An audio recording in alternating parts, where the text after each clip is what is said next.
about how hard you can get hit and keep moving forward.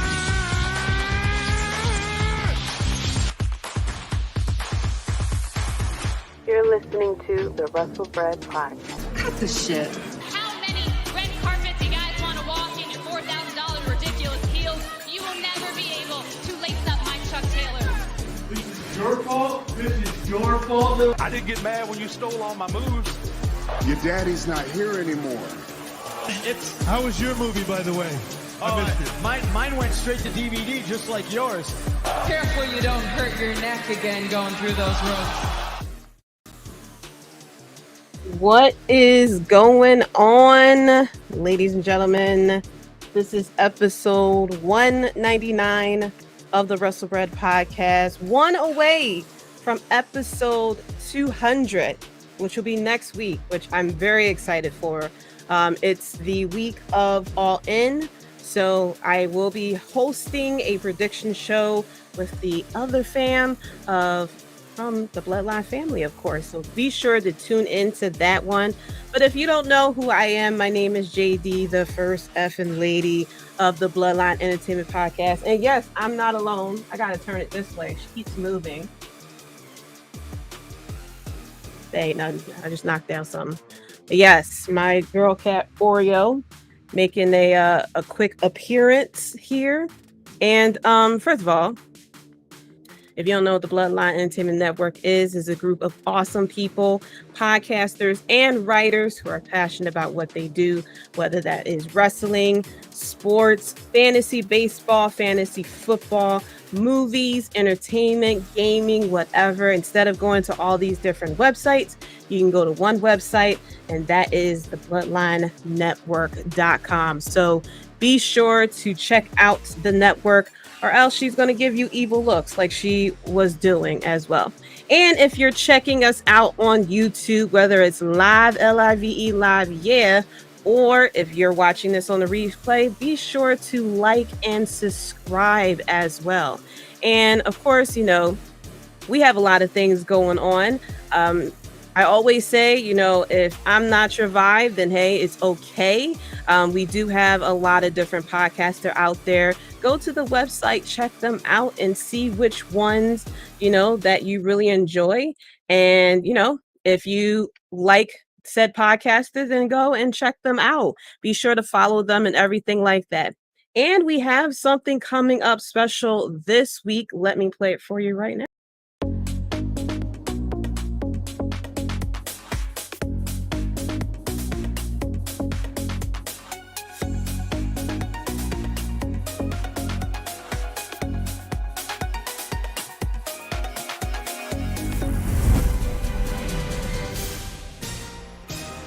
You are the weakest link. Goodbye. Yes, coming this Saturday at 8:30 EST. We will be having game night with the Bloodline. We'll be doing the weakest link. Hopefully it's not going to be me. Definitely need to study up on whatever topics we're about to be doing.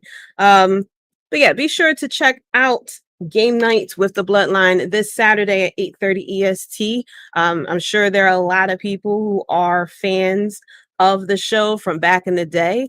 I do believe they just did one with WWE. I still haven't checked it out either. So, you know, it is what it is. But first of all, before I even get started with anything, let me give a big shout out to the chat, all the early people. First of all, Courtney with the first comment, what's up? Thank you so much for tuning in. And then the banger himself, Mr. Tim King.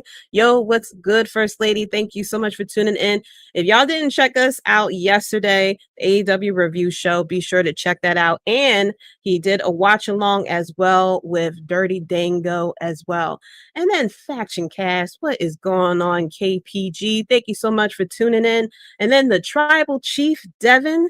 What's good, First Lady? Thank you so much for tuning in. And if you guys missed last week's episode, be sure to check that out. We had a lot of hot takes of what happened with SummerSlam as well. And then just in time, because he is just in time, salute to the first effing lady.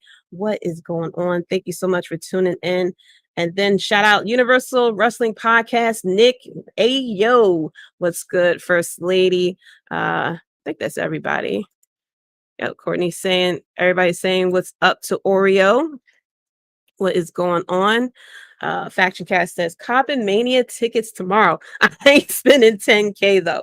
Listen, I was so hyped for Mania 40 coming to Philly. First of all, y'all know I rep Philly, born and raised in Philly. I was so happy WrestleMania is coming to 40. I was hoping it was, and it's 2 days before my 40th birthday. So I'm like, oh, we about to turn up this, that, and the third. And yeah, them ticket prices. First of all, and if y'all don't know, like the seating arrangement of the link, yes, there are going to be some cheap seats. According to I think it was one of the Dans who put it out there. The ticket prices and the seat for the seats, like the nosebleeds is $40, but y'all don't know how nosebleed seats are. They are, nose will be pouring out. So I'm like, I don't know, for $40, like I get the atmosphere is going to be, fantastic. Philly will Philly. Okay. Especially with the international fans and everything.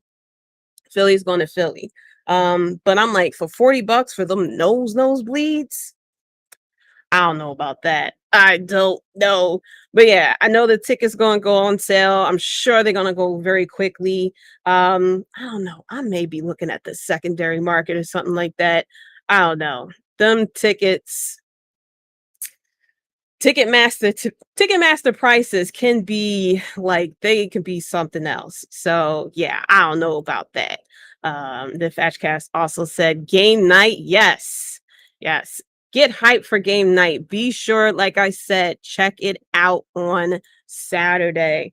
Weakest Link is going to be fire. I know. Weakest Link is going to be great. Oh yeah, can't wait. TK, it was a blast last night. Had a lot of takes, and as you see, I will turn the camera so y'all can see it. The Sin emoji box is still there. Seemed like she don't want to be on camera, so we're gonna put it onto the Sin emoji. I keep having to turn her bed so she could be in the camera, and then she goes and turns her body so that she is not on the camera. We're gonna try it again to see. She probably don't like looking at herself. Y'all see she's getting a straight up attitude. What's going on, Kayla? First of all, shout out to the boss lady. Thank you so much for tuning in. Justin said the WWE episode of Weakest Link was very enjoyable. It looked like it was very enjoyable. So yeah, I definitely cannot wait to check it out. And then Courtney, of course, with the Discord link, be sure to check it out. The Discord is popping over there. I need to start hopping in there. I haven't been on Discord in a while, so I need to like get it together. So yeah.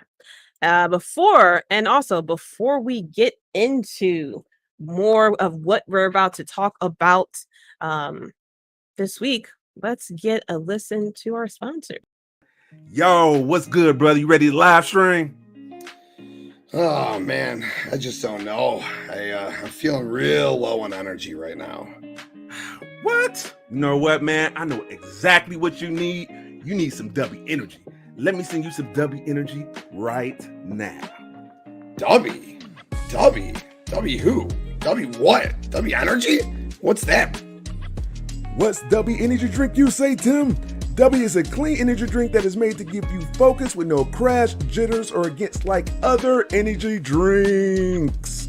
W energy drink contains no maltodextrin fillers and don't use artificial dyes. W energy drink also contains vitamins, amino acids, nootropic, and 150 milligrams caffeine. Here, Tim, try W's energy drink latest flavor, Dragonade. How do you feel? Yo! Oh, I'm feeling so much better. Damn, where do I get some more of that W from? Oh, that's what's up. Just go to the awesome website, w.gg, and use our special code Bloodline1 and get 10% off right now. Yes. Get Bubby with Dubby. be sure to go to the website, as Courtney says. WGG discount code is Bloodline1 to get your discount, and so you can get Dubby. Shout out to Jadis. Thank you so much for tuning in. Hi, hello, how are you? I'm new. Leo sent me. Thank you so much for tuning in. I see you got the Eagle logo on there, so I'm assuming you are from Philly. What is going on? Thank you so much for tuning in. Shout out for Philly. Look at the cat. Yes. And then Devin puts the Discord link in the chat, so be sure to check it out. Go over there. W will leave you banging and slapping. Yes. Just like what TK was doing, banging and slapping. But I hope everyone had a good Thursday. I had the day off. It was pretty enjoyable. I went and saw the Lion King, the Broadway show. Amazing. I've been wanting to see that bad boy ever since it came out. So yeah, it was amazing. So if you haven't seen it, go check it out. It definitely gives you the feel, especially if you liked the animated movie from back in the 90s. Yeah, definitely go check it out. The way that they pulled off a lot of the things was pretty amazing. So let's get started. Let's get into what has been going on. Before we get into the hot topics of the week, we got to find out what's the dirt. Now, I'm going to go over some rumors and stuff like that. I'm about to be in the weeds, as Devin and everyone in the bloodline would say. But take this with the grain of salt that it is, because it may be true. It may not be true. Some things are actually true, but some things may not be true. But it's just me just saying what it is and then just reacting to it. Now, this is something that TK also said yesterday on his show. But earlier this month, WWE did file some trademarks for some ECW show names. Of course, ECW is a soft spot. The shit that WWE did to ECW, I slightly still can't forgive them. But earlier this month, they filed trademarks for Barely Legal, Hardcore Heaven, Massacre on 34th Street, and CyberSlam. Now, I don't know exactly. Now, so far, they've been using WCW pay-per-view names for the NXT specials, like Halloween Havoc, Bash at the Beach, the Great American Bash. So I'm not exactly sure what they're planning to do with these trademarks. I don't know if these are going to end up being NXT events, or if they're going to bring back some type of slight special or something like that, or if these are going to be like specific match names or something like that. Like I could definitely see Massacre at 34th Street turning into an actual match. KPG Faction Cast says some of those are going to be NXT, like CyberSlam and Barely Legal. I'm gonna say this. Barely Legal is very interesting that they are trademarking and turning into an NXT show. I'm very interested on, because Barely Legal for ECW was a lot different. It's going to be a lot different than ECW. What ECW was meaning of Barely Legal. So yeah, I'm very interested to see how that's going to turn out. Now, non-colorful NXT has been pretty good, I have to say. I tune into it every now and again. I do be checking out their specials and everything. Not bad at all, especially since they're bringing back a lot of people from the main roster and everything. So I'm not hating on it. Flashcast said CyberSlam could be Cyber Sunday. I remember them Cyber Sundays. That's going to be interesting to see if they're going to bring back, the fans vote on matches and who's going to go against who and things like that. But yeah, like Justin said, it's going to be interesting to see the ECW show names make a return. And I would love to see how they're going to, definitely put some respect on it. They've been doing it for WCW, but I'm very interested to see how they're going to do it now that it's going on to ECW. And another thing that I'm sure everybody heard about, and it had to do with Lacey Evans, that she has made her exit from WWE. She did tweet on Instagram, one of them, not too long ago, that she would be going by her real name as of, I believe, Wednesday night or Tuesday night or something like that. And she switched all her social media to her actual name, formerly known as Lacey Evans. And not only that, WWE did move her to the alumni section of the website. I feel bad for Lacey Evans. You know, I feel as though she never caught traction with the fans. And while the Southern Belle gimmick that she did at NXT got over pretty well, once she got over to the main roster and everything, I felt as though it really didn't catch traction. Now, when she teamed up with Baron Corbin and was mainly beefing against Becky Lynch and Seth Rollins, you know, she kind of had something there going. But yeah, every time they try to bring her back to do something, it just never catches on. And I feel as though it's because fans have such a bad taste in their mouths about her.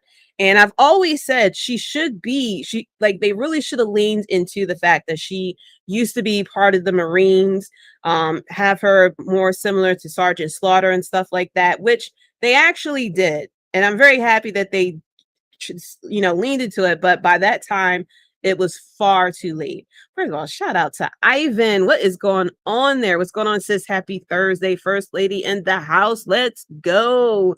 Thank you, Ivan, so much for tuning in. Make sure you guys check out Circle Debate, of course. But yeah, by the time they did the Sergeant Slaughter thing, it was like way too late because they spent months on this gimmick of her telling the sad story and everything of her life. And I wasn't quite sure how it was going to translate to the ring. And then when the fans kind of wanted to cheer for her, they turned her heel. And so, which I feel is like the nail in the coffin as far as her and her character.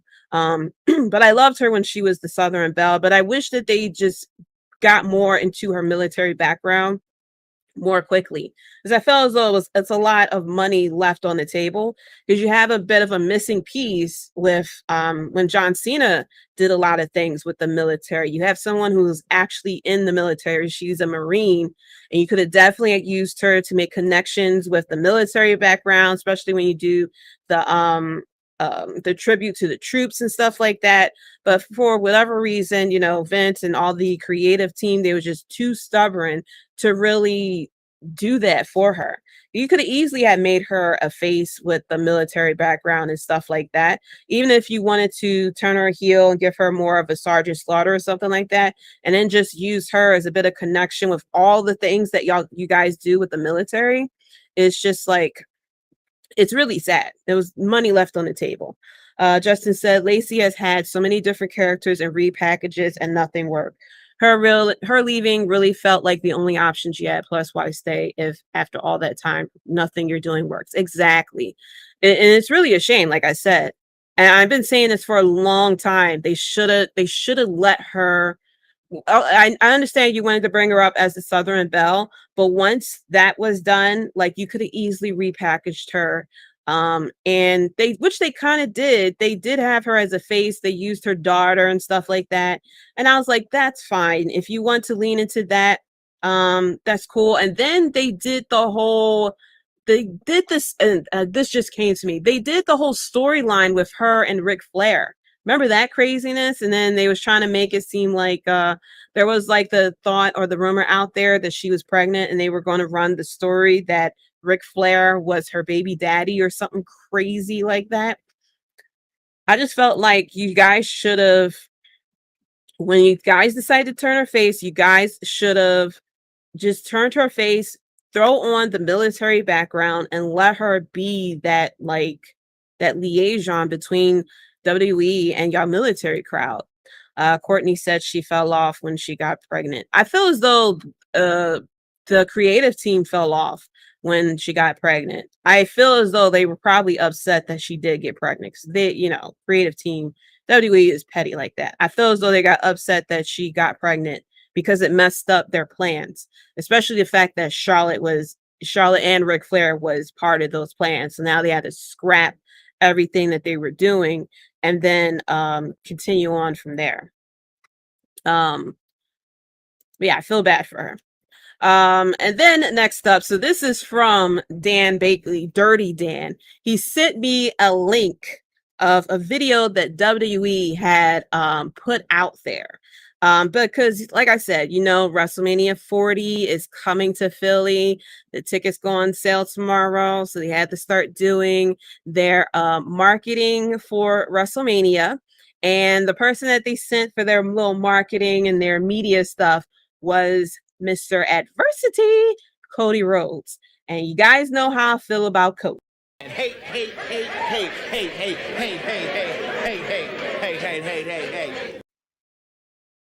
Exactly. Hate. I am president of the Cody Haters Club, not haters, but haters. And so yeah, they definitely they sent him out to Philly. He was in Philly yesterday making the rounds with the Philly media, and he was at the link as well. That's the name of the stadium that we call it. He just learned it yesterday, apparently. So, and he was walking the streets too. People had, noticed he was out there, and he took pictures and called him out and stuff like that. And oh my gosh. So I was cracking up. So I watched it and everything. Slightly biased, not gonna lie. But he was talking to they really showed a big portion of his interview with Channel 10 that he did when they were talking about it. And he mentioned she had mentioned, like, Fox 29 mentioned how cold it's gonna be, which you guys follow me on the socials. I'm gonna start doing, I don't know if it's gonna be shorts or am I gonna do actual videos, but I'm going to be giving you guys a lot of tips of what to do when y'all come here, because we're not Miami.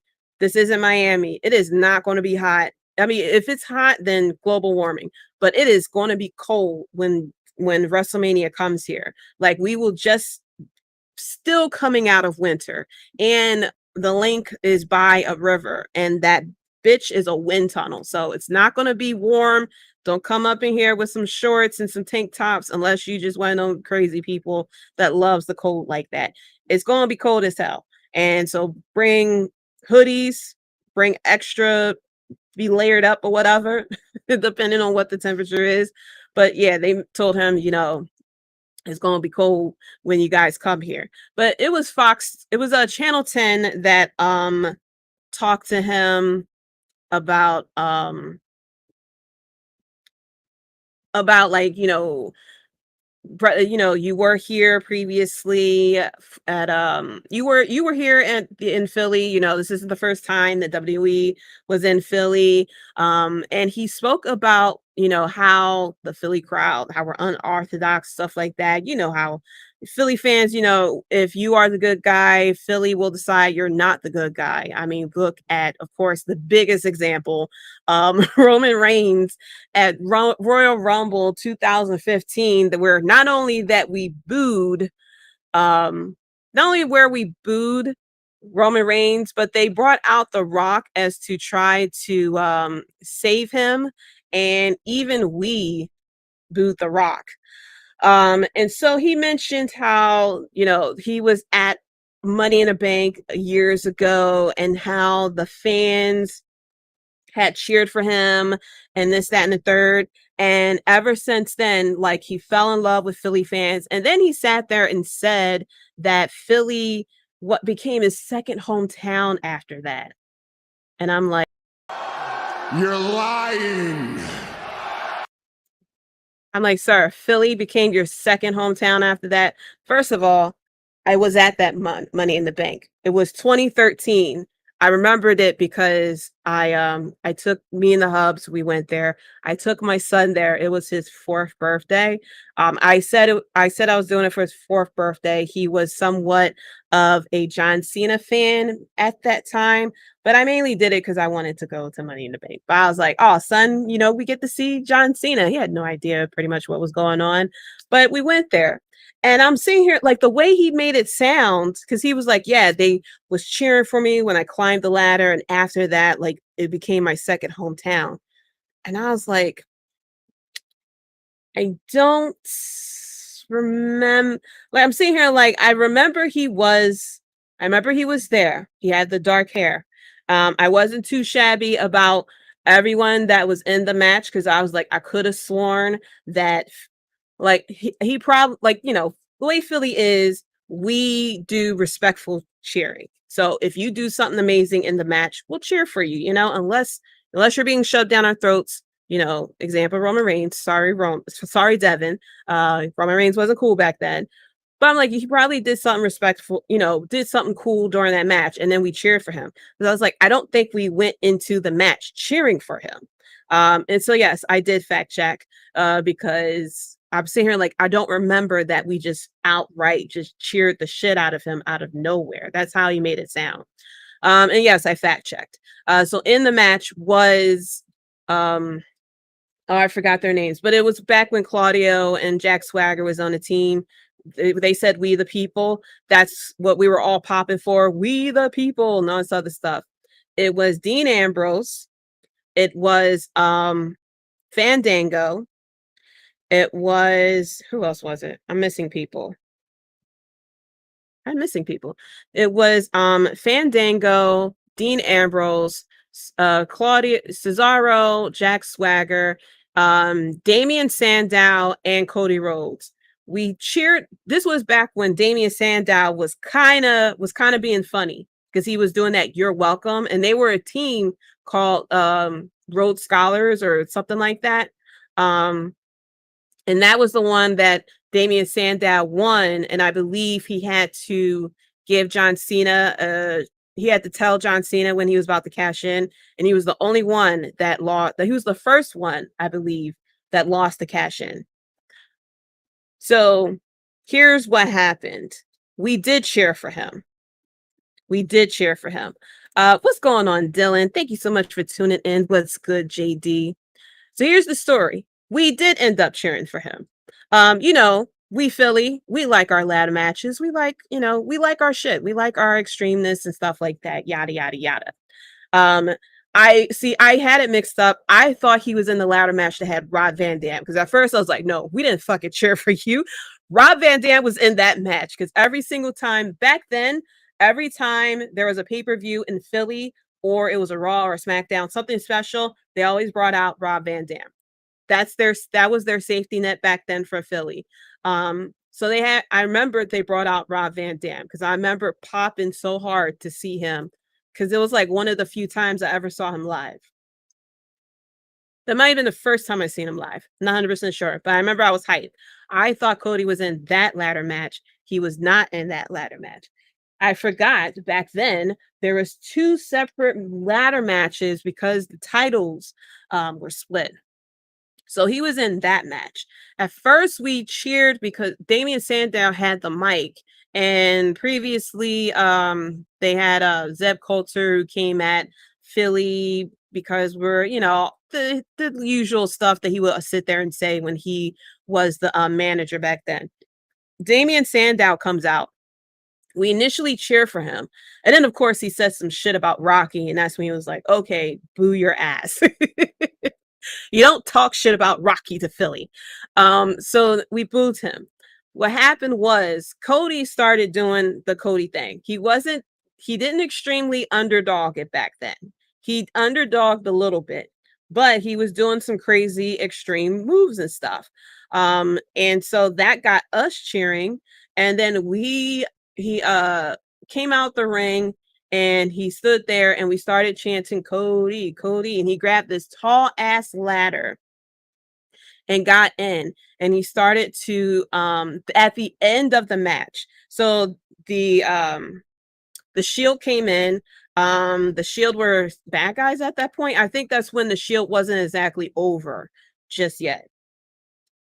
The Shield wasn't exactly over. And so the Shield came in to help out Dean. Then the Usos came out. We popped hard for the Usos. That's back when they did that half face paint. And they had that. I loved their entrance back then. So we cheered for them. So that got all the tag teams away. Cody was in the ring by himself and he climbed the ladder. And that's when we cheered for him. And then Damian comes in, pushes Cody off the ladder and wins the briefcase. And that's what did it there. Just in time. Yes, Cena's unsuccessful cash-in came before Sandow. Cena was the first failed cash-in. Yes, thank you. Yeah, I definitely remember Damian Sandow failed cash-in, but yes, I forgot it was Cena. Wasn't I? So I guess it was Cena then. I got it mixed up. Cena was the one he had to give a time of when he was going to cash it in. Damian cashed in on Cena and failed, and that was during the LOL Cena wins era. Yes, so I had it slightly mixed up. It was Cena who had to give a date of when he was going to cash in, and then Damian went and cashed in on Cena. It was very weird. They wanted to get rid of the briefcase at that point. They had him just like weirdly cash in while Cena was like at 100% and just like standing there, and he decided to just cash in and then lost. Yes, the Hawk'em back then when they used to do that. Yes, the Rhodes Scholars. Yep. Because I'm sitting here like, because the way he made it sound, I'm like, yo, I don't think it was like, he made it sound like we immediately like cheer for him. Because he was like, yeah, back then, they cheered for whoever they cheered with. If you're the good guy, Philly will say, hey, you're not the good guy tonight. And he said, yeah, I climbed up the ladder and they started cheering for me and stuff like that. He said instantly, Philly became his second hometown that night. And then he also said the Wells Fargo Center, which is where the Money in the Bank place was at. He said it was one of his favorite arenas of all time, he said. I said, oh, more favorite than the Tokyo Dome or the United Center. That's where they had All In that has the plaque for you and stuff like that. But, whatever, I digress. So if you're going to sit here, if that's the hill you want to die on, that Wells Fargo Arena is your favorite arena of all time, and then after we cheered for you back in 2013 before you left WWE, then now that you're saying today that Philly is your second hometown, then okay, well, that's that to to all the towns that Cody has been in. Philly is the second hometown for him. But yeah, I thought that was funny. So that's pretty much all of the news and everything like that. So let's get into the topics. So the biggest topic, as y'all can see, the name of the episode 199, I Quit Uce. So last week, me and Devin, if y'all haven't checked it out, we were talking about the breakdown of what happened at SummerSlam with Jimmy turning on Jay. We didn't get any explanation, and we were waiting for the explanation to come on SmackDown. TK Sin emoji is the best prop. Yes, if you guys are wondering why the Sin emoji is there, I will explain when it comes to when I go into my AEW breakdown. But yes, we were I made a comment in the chat during the watch along for AEW, and so when I did the review show, I brought in the Sin emoji. Fashion Cat says Jay Fatu is all in.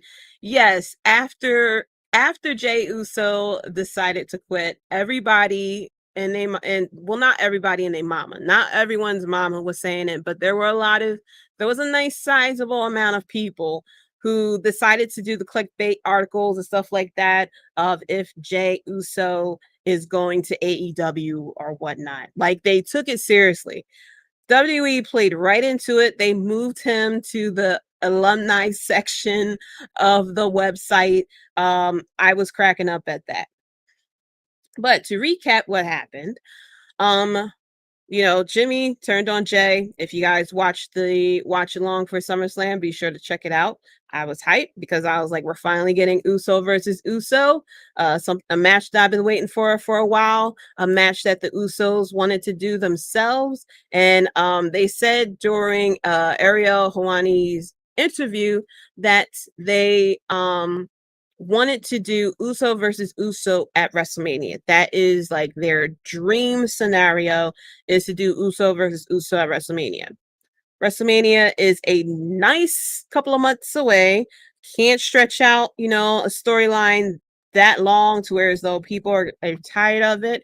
And then, you want to have the first one-on-one match at WrestleMania. I said like maybe they'll do a triple threat or fatal four-way or something like that. And then, they'll face each other at Survivor Series. I figured, if they do War Games, something like that, Team J versus Team Jimmy at War Games, and then have it ramped up. So when it comes to WrestleMania, while it may not be their first time facing each other, maybe we'll have a Hell in a Cell match. Maybe we'll have something special at that time.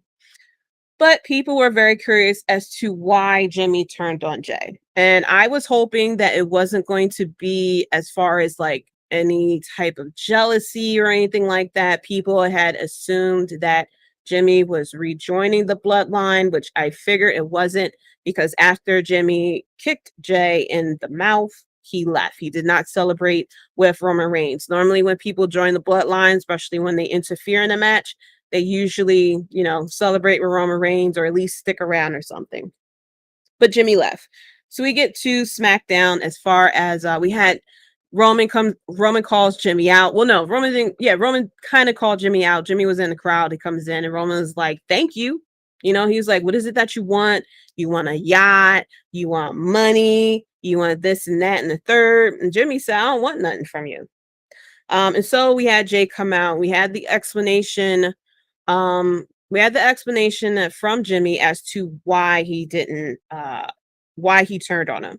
He said, because I didn't want to lose you. He said, I think he said something like there can't be the Usos. You can't be with the Usos and the tribal chief or something like that at the same time. But he said, I can't lose you. He said, if you was to win that match, you get the power, you're going to turn into a jerk like him. And then Roman, there was somebody who did there's someone who did either a TikTok or a video or something of Roman Reigns faces and stuff like that. And so Jimmy was like, you turn into the tribal chief, you're going to turn into a jerk like him. And Roman was sitting there like, a bullshit? A bullshit? Roman was like, nope, that ain't me. But Jimmy basically said that he didn't want Jay to, basically let the power get to his head. I forgot exactly how he mentioned it at first, but he said something along the lines like he didn't want to lose the Usos. I mean, we kind of forget, they've been tag teams since they started in WWE, like so many years ago. They never split. I mean, there were times where one got injured, the other one got injured, and there were singles runs, but they've been a tag team for the longest time. Whenever those two were in WWE at the same time, they were a tag team. So it kind of made sense that Jimmy was like, hey, I didn't want to lose, the tag team, basically. Like, y'all been winning titles and y'all were number one on the PWI list for best tag teams of 2022 or 23. I forgot the name of the list, but yeah, he didn't want to lose his brother, basically. And so Jay turned his back to Jimmy, and so then Jimmy had left, and then that's when Jay got attacked. At that point, Justin Tynes said Jay leaving is clearly only part of the storyline. As for Jimmy, the explanation did nothing to help justify what happened at SummerSlam. I wish that the explanation was explained better.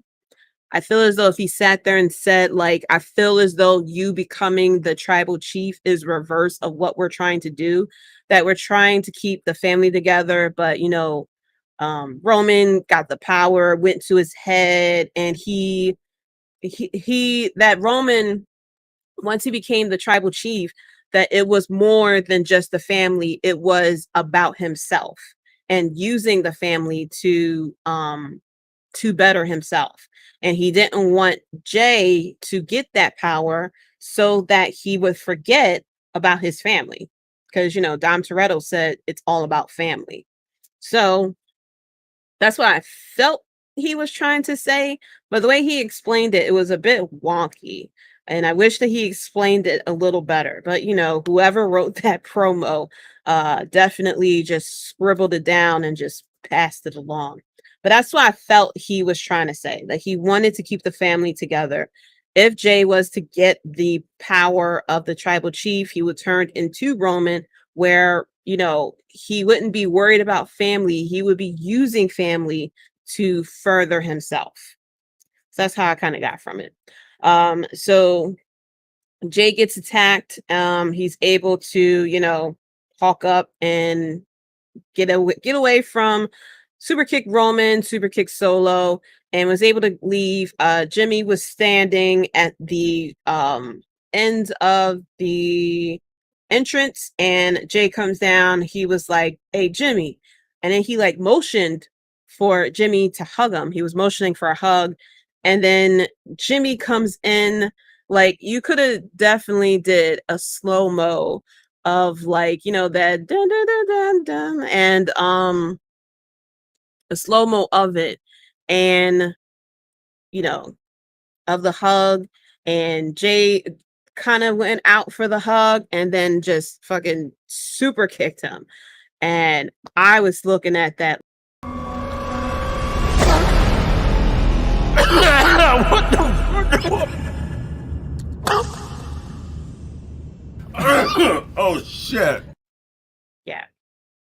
I laughed at that because I was like, yeah, I felt he was going to super kick him, but the way that he played the hell out of Jimmy kind of made it a little bit more funnier. And so then he looks at the camera and then he says, I quit the bloodline. What did he say? I quit the Usos, or I don't know if he said he quit the Usos, but he was like, I'm done with this. I'm done with the bloodline. I'm done with the WWE. I quit. Deuces. And I'm like, wow, damn. Trying to get the clip up for it. So I was like, wow. Of course the crowd didn't know what was going on. They just saw him start leaving through the crowd. And there it is. He started leaving through the crowd, but you know, he quit pretty much with Bye-bye, bitch. yeah, so he quit. WWE moved him to the alumni section. I feel as though, okay, this is it makes sense that this is how we're going to kind of put a little bit of a time gap between this turn and the separation of the Usos till we get Uso versus Uso. So just like how when Jimmy was out for a while and Jay had the singles run and he became right hand man and all this other stuff, now it's mainly Jimmy's turn, even though he, you know, had the shirt. He was at that time nobody's bitch, but that was when Jay was back. So now we're gonna get the singles run with Jimmy going against Roman and Baby Uce. So maybe at Payback we're going to get Jimmy versus Solo, or Jimmy going against Roman, or something like along those lines. Who knows?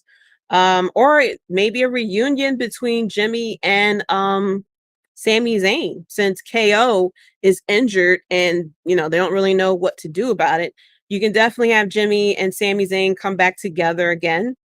You know, play that along, let the crowd get distracted from the potential Uso versus Uso, and then have Jay come back at Royal Rumble. Now, I mean, that's like a good 4 months away or something like that. But I think it's enough time to kind of run the Jimmy Solo act, and then the Jimmy and Sami Zayn as a tag team as well. Even though he, you know, is like teaming up, he teamed up a little bit with Cody later on Raw. But that would be cool to have Jimmy and Sami Zayn to come back together again. Definitely could have a lot of fun again with the honorary Uce at that point. Courtney says, oh yes, WWE hired my bloodline sister. Yes, please hire me. I would not mind to get some WWE money. Tony Khan can hire me too. I think Tony Khan needs a little bit help with me with that women's division. Faction Cat says Bloodline Fatal 4-Way could happen. It can happen between Roman, Uso, Jimmy, and Jay. Maybe we get close once we get closer to Mania or something like that at that point. I don't know how long they're going to I don't know how long they plan to have uh Jay out or Jay quitting and taking a vacation at that time. But yeah, I I can see them definitely doing a fatal four-way between them. Faction cast says have Solo go after the US title. They need to do something with that US title. I mean, I know Ray has it now because they really didn't know really what to do with Austin Theory. There is the rumor that they may be combining the US title and the North American Championship, which I kind of hope they don't. Just do something with the US title. Like, I understand you probably didn't want to do a lot of things with Austin Theory. Yeah, we need to do something with the US title. But yeah, definitely can have Solo going after the US championship. And definitely do a lot more with it than what you were doing with when Austin Theory had it as well. But yeah, but as far as with Jay quitting, I think it's a good idea to kind of like separate, give the story a little bit more time, and to maybe give Jimmy some time.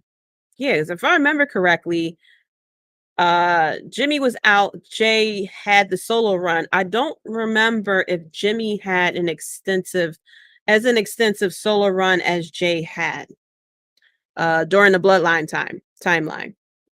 I think it was Jimmy trying to, when Jimmy came back, that's when he ran that whole nobody's bitch and stuff like that. But yeah, this could be the time for Jimmy to have his solo run against the Bloodline at that point. But yeah, so yeah, can't wait to see what happens on SmackDown, the continuation of the story of what Jimmy is going to do now and how they kind of get things going. But I really hope that they bring Sami Zayn into the fold as honorary Uso. I hope the WWE insider who's listening definitely write that down and be sure to credit your girl with that idea. So going into we'll go keeping with WWE. Another big storyline is the Judgment Day, the other faction that breaking up and coming back together and possibly breaking up. Are they adding another member? Are they taking out another member? The story with that damn briefcase and Finn Balor. As many abs and muscles Finn Balor has, you would think he would know how to either catch a briefcase or be able to stop a briefcase if it's being slid to him. I mean, maybe he needs to start eating carbs and that'll help him start catching the briefcase or something. I mean, it's bright green as you see in this picture here. So I don't know what's going on with Finn with trying to stop the briefcase, but they keep teasing a breakup of the Judgment Day. Definitely friction going on between Finn Balor and Damian Priest. I'm hoping that they weren't going to break up the Judgment Day, especially because we already have the breakup of the Bloodline. You definitely are going to be missing something. There's going to be a bit of a void there on Friday nights. And even though, yeah, Judgment Day is on Raw, but there's going to be a bit of a void as far as a strong faction. And they keep teasing of Finn Balor and Damian Priest having beef. But especially with the fact that JD is there, but they could easily have Finn Balor kick out Damian Priest, put JD in there. It'll still be a faction of 4, and then they can start running the story of Damian Priest versus Finn Balor. Have Damian go against JD at first, and then have Damian go against Dom at a certain point. Yeah, and then him versus Finn at the end. Maybe that could be a either a Royal Rumble match or possibly a WrestleMania match at that point. But as far as the Judgment Day, first of all, they have been killing it. Dom and Rhea has been killing it on NXT. Every single time they show up on NXT, the ratings automatically go up. They will be on NXT next week in a mixed tag team match, going against Lyra Valkyria and Dragon Lee. But I'm loving the fact that we have the people on the main roster coming down to NXT. Definitely bring up the ratings, especially with Dirty Dom down there. Dom cannot cut any promos anymore. I mean, he tried to cut a promo on Monday. He kept trying to talk over the crowd, but that crowd was booing the hell out of him, and their boos got louder and louder the more that he talked. Poor guy. I mean, I don't know why they're hating on him. I mean, the man is built different. I'm built differently. He's built differently, so you can't really hate on him for that. But I can't wait to see what happens next with Judgment Day. If I believe JD is going to eventually join, and then they're going to kick out Damian Priest at a certain point.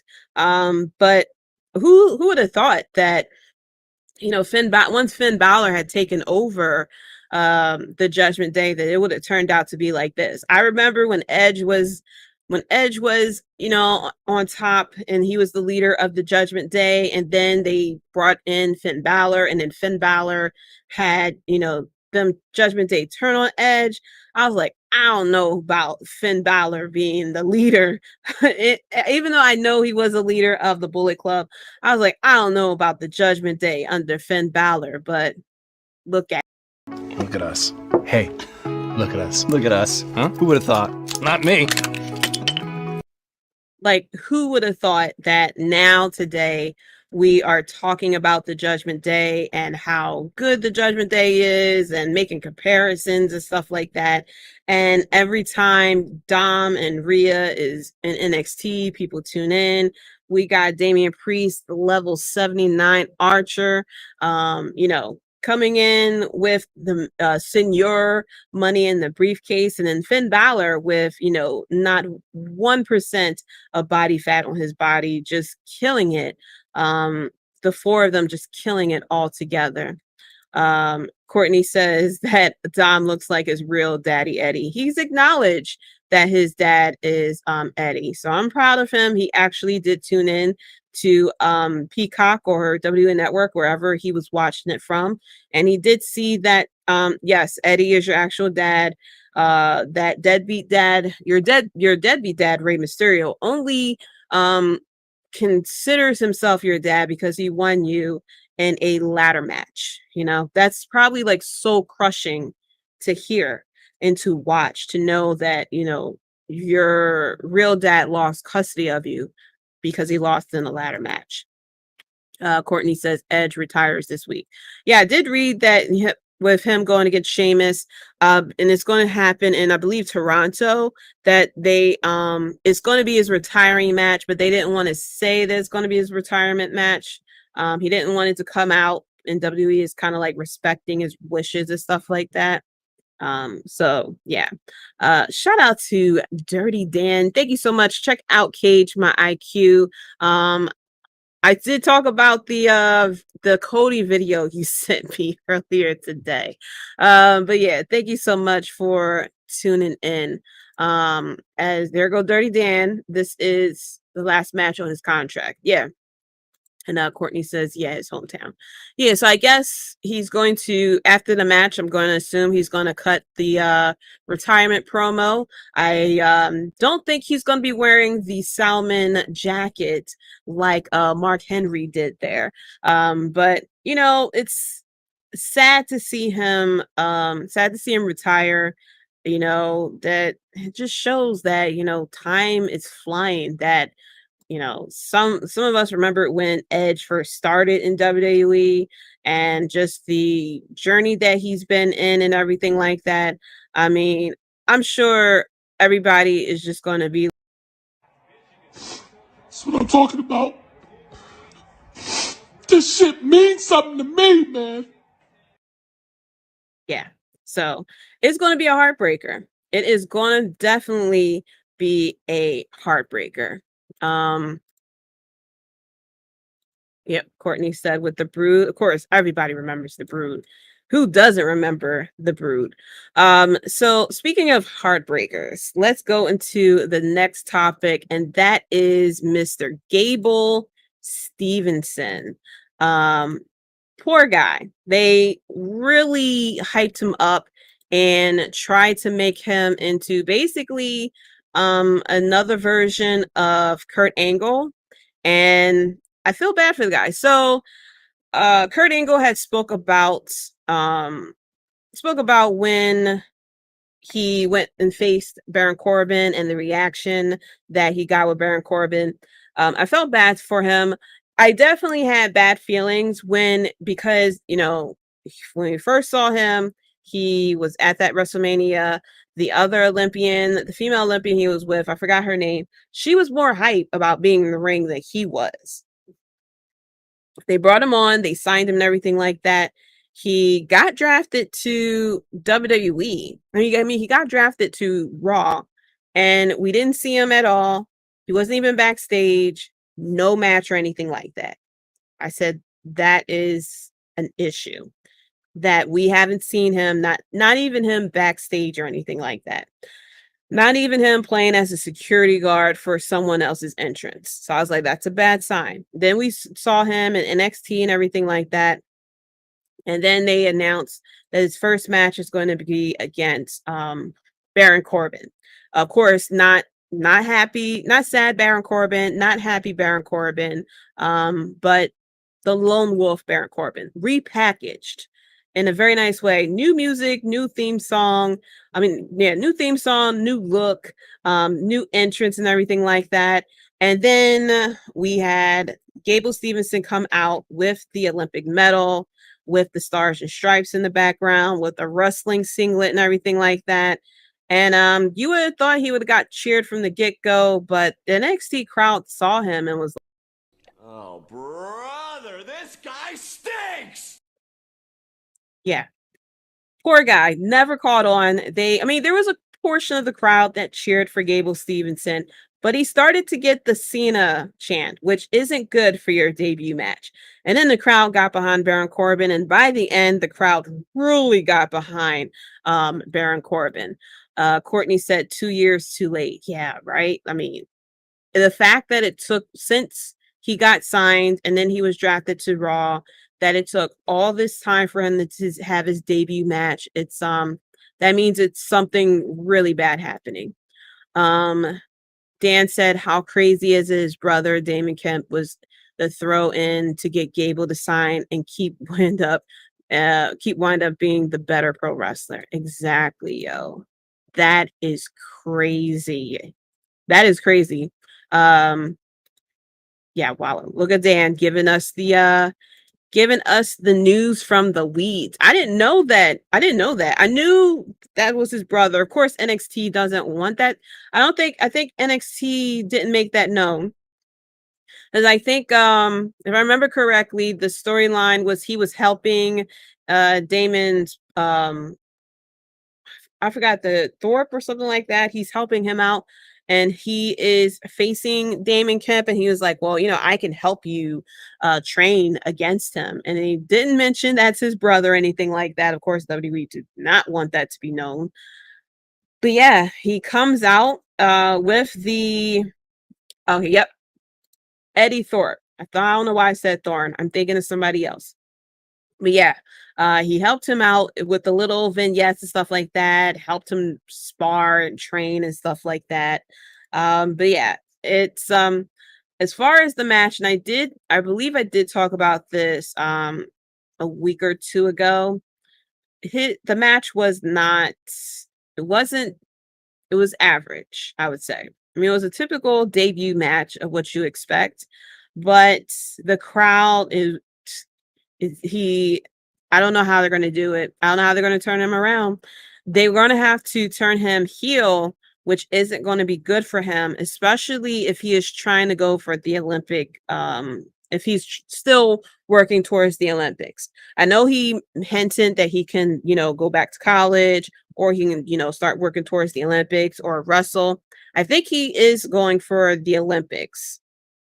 100% sure. I know I have Dirty Dan in the chat. He can definitely let me know from the weeds if he is still going for the if he's still going for the Olympics. Because if he is, it's not going to be a good look to have him as a heel in WWE, and you're going for the Olympics to represent America, and you have people from your own country booing you. Because, wrestling fans aren't going to keep it in the ring. They're going to see him and they're going to boo him.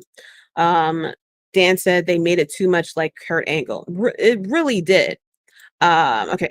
Dan said he hasn't made a decision on the Olympics yet. He don't have that much time. What's the next one? Isn't summer next year? I think summer is next year. I think 2022 was winter, was it? I forgot. I know it's every 4 years. I know the Olympics technically is every 2 years. And I know it's between summer and winter. I think we just had the Winter Olympics, and I think summer is next year. So he doesn't have that much time. Yeah, I think the summer is next year because okay, yeah, summer is next year. So he has to start qualifying. He has to start training pretty much now. Yes, next year. Yeah. He has to start training for it now because I believe the trials start maybe like spring or it's soon. My timeline is messed up. Yeah, it's in Paris. I remember that. It's in Paris, but I believe the trials start very soon. Maybe in like April, I'm thinking like March, April, they start doing the trials for the Summer Olympics. And then, they train and then go there. I'm not 100% sure. Yes, but Kurt Angle did mention on the Kurt Angle show, and this is through Wrestling Inc. I'm getting this information. He gave a review of the match with Kurt Angle. I mean, between Gable Stevenson and Baron Corbin. And he started saying that he felt sorry for the comparisons between the two, which is, very apparent that you do feel that that's what they were going to do. Obviously, it's like, hey, Olympic wrestler. Hey, we had an Olympic wrestler as a Hall of Famer. Just copy and paste. It's the easiest thing. Everyone loves Kurt Angle. And so everybody should love him too. So Kurt says, I feel bad for him because he's being compared to me at this point in time, and he hasn't even barely started. He just started out right now, so I don't know how his future is going to be. I know he's really talented, really athletic. I'm not sure how he is as far as entertainment wise, but as far as the ring, I've heard he's really good. Then he mentioned that then Kurt Angle also mentioned that he believed WWE is intentionally doing the whole Kurt Angle 2.0 thing, that they're having him come out with the stars and stripes, the Olympic medal, and the singlet and everything like that. That he's intentionally doing it and actively working the similarities between Stevenson and Kurt Angle as part of a heel persona. He says, so they're going to have him copy and mimic me. This is what I believe. They're going to have him copy and mimic me so he can piss the fans off so that he starts out as a heel. Because it's easier to be a heel starting out than it is a baby face. So I think they're the one who actually told him to do this stuff. I really believe that, and I think WWE is brilliant for do that. So I don't know. Maybe we're getting worked. That WWE is intentionally doing this so that we'll sit there and start booing him and stuff like that. And then next thing you know, suddenly we're going to cheer for him. So I guess now every time we see Gable, let the hate flow through you. Yeah, every time we see Gable Stevenson, we gotta let the hate run through us and sit there and boo him, and then they'll turn him heel, and then I guess once he turns heel, they'll do whatever, and then suddenly we'll start cheering for him again at that point. I don't know, but I don't really believe I don't know. I don't really believe it. I think WWE really wants us to cheer for him. Courtney says Jason Jordan should have been Kurt 2.0. They should have, but you know, it is what it is. No problem, Jada's. All right, I'm back. Sorry, I'm new here. I'm coming in here for no problem. No problem. Thank you so much for tuning in though. What's going on, Brian Cook? Thank you so much for tuning in. Embrace the hate. Yes. Embrace it. I guess they want us to constantly boo this guy. And then he'll turn heel on us. I don't know how they're going to do it, but you know, hey, if that's what they're going to do and we're feeding right into it, then power to them. Can't wait to see how they're going to pull it off. I don't know. I mean, I appreciate the fact that they want to make a swerve with us as far as with Gable Stevenson, and you know, because it is easier to be a heel than it is to be a babyface. It's very easy to get people to dislike you than to get them to start liking you and put them over. So we'll see what happens. I mean, he hasn't been on TV for a little bit. They did have Baron Corbin sit there and mention that he ran Gable Stevenson off out of WWE. So we'll see how this happens. Maybe he disappears, go and trains for the Olympics, come back as a heel or something like that. I don't know. I don't know how they're going to do it. But I feel as though maybe after the Olympics, that's when he turns heel. I think he's going to be a face and they'll keep pushing him as a face. And then he'll like get taken out or something like that, gets booed out the building, does the Olympics, and then comes back as a heel.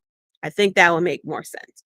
Or unless they're going to have him as a heel, he gets destroyed, does the Olympics, and I guess expect him to come back as a babyface. I just have a big feeling that WWE wants us to cheer for him. Because even though, yes, Vince is gone, WWE is still stubborn. We have Shawn and we have Triple H at the on the creative side of things, but doesn't mean that they're not stubborn. I believe they want us to cheer for Gable Stevenson, and they don't like that they want us to cheer for Gable Stevenson, and I think that they really want us to cheer for him as a face, and they're really hoping to really give him the Kurt Angle treatment. So changing gears, we're going to AEW side, and ladies and gentlemen, All In is next week. And I slightly forgot that All In is next week. And All Out is 2 weeks after that. So I don't know what's going on. I mean, I'm out here. Tony! I'm looking for Tony. Because, you know, he dude, All In is next week. And we're getting the card together. And I said this yesterday during the AEW review show. And I said this previously that we should not be booking All In next week. All In should have been booked at least last week. This is the big show. Got 70, 80,000 people in there. You're making Mania numbers as far as attendance. And I feel like, you know, this is the big show. Not as in the big show, but this is the big show. And you have All In 1 week, you have All Out next week. We only have one match booked for All In. This is supposed to be your big show. This is supposed to be the Chicago, you know, this, that, and the third. We only have one match right now listed for All Out. And I'm really hoping he's not going to book All Out, the Dynamite, before All Out. But yeah. Jada said you have to say no pun intended because it's going to be the big show. Exactly. It's going to be the big show. No pun intended. But this is history making. And he said himself that it's history making, but it's not being exactly booked as history making, if that makes sense, because we're still booking the show. This show should have been booked a while ago. It should have been nothing but constantly you know, hitting promos and really selling the show to those of us who has to pay the $50 to tune in. The biggest thing is the reason why I'm so like hard pressed on the booking right now is because not only are we tuning in for All In, next week, literally the next weekend is All Out. You want us to shell another $50. For people get paid bi-weekly, that's $100 in one check. For people get paid weekly, that's you shelling out $50 back to back. This is the make it or break it time. Okay. This is you pulling fans in from a whole other country. You got the UK fans. You are pretty much the first American promotion that's putting on a major show in the UK. I was about to say outside the US, but because I'm not 100% sure of my stats. I'm sure Dirty Dan would probably know the stats and stuff like that because he's in the weeds, but this is the first American wrestling company that is hosting a major show outside the United States. I would definitely be bold to say this is the first show outside WWE to book a stadium show and to sell 80,000 tickets. Devin says, "Yep, I'm all out for All Out." Listen, Devin, your opinion of AEW is a bit wonky because we know that you are slightly anti AEW. I am shocked that you watched Dynamite yesterday, that you tuned in to watch it. But I feel as though, like, what I was saying is, I look at this as Mania time because, like I said, it's Mania numbers, 80,000 tickets. He sold 80,000 tickets without one match being said. That's major. And he should be very proud of that. He should be very proud of that. But I was concerned as far as like the fact that we got 2 pay-per-views, 2 different countries, 2 pay-per-views, 1 week apart, back to back like that. That especially for what happened when we had Ring of Honor, Death Before Dishonor, that pay-per-view was booked last minute. Like it was almost like he forgot that it was going on. And that kind of worried me a bit because I'm like, because I noticed that we weren't getting things for All Out. And I'm like, this is your American, this is the big show for America. It's in Chicago, they're going to show up, they're going to show out. And, definitely one of the best pay-per-views, one of my favorite pay-per-views that I've seen was All Out of 2021. And, you can't really get that much better than that, but I was hoping that, with All Out and All In together, we would get something going. Devin said, just a little hate, maybe a lot. Okay. Yeah. Every single time, I got 2 clips for you, Devin, off of that statement. Every single time AEW is on, Devin is pretty much. I quit AEW. Peace. And then, second clip. I hate you. I hate you. I don't even know you, and I hate your guts. I hope all the bad things in life happen to you and nobody else but you. But yeah, Courtney said that was a bad business decision. Yeah, as far as the booking, it worries me. I thought that maybe All In, because this is one of your this isn't going to be, as far as I known and read, All In isn't going to be something consistent. That this is definitely a once in a lifetime type of pay-per-view as of right now. I feel as though this should be dream booking. Like, throw it all to the wall and stuff like that. And just like whoever you can get them, throw it in a dream match to get everybody to tune in so you can say ooh and ah, stuff like that and tune in. And for All Out, make that your storyline matches. They could have moved MJF and Adam Cole to All Out instead of All In. You could have had MJF and Adam Cole team up to you could have had them team up because we have that show on the we have the them going against the oh my gosh, their name Ozzy Open in the pre-show. We could have put that on the main show Have them as the tag team, have them going after the tag team titles.